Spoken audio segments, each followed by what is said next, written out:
السلام عليكم. كيف حالك؟ أنا شفت ممكن هذا واحد جوا هناك صح غرفة؟ ايش؟ كناب؟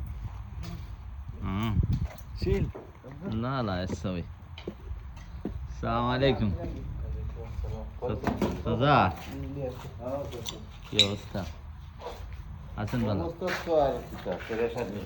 खाली फिरेशन क्या है तो परेशानी क्या फिरेशन একটা মোটা একটা বড় এটা লাগাইতে গেলা গান একটা মোটা ওই এটা মিলাইতে গেলা গান একটা পুরু ও ভাই যে কম তো ভাই যে আধা দেওয়া লাগে তো মোটো হলে এই সাইজের নাই মানে সেম সাইজের একটা লাগাই দিতেন সেম চিজে আর একটা তুমি পাইতে কয় মিলাইতে কম বলা গান পুরু তাহলে কি বড় এরকম থাকে নাকি আরে তোমরা খাচ্চা দিতে বললে তো উমালে খাচ্চা দিলাইছে মনে শোনা হুম মল নিমে খাচ্ছে তো এটা তো আমি জীবনে দেখিনি গাইন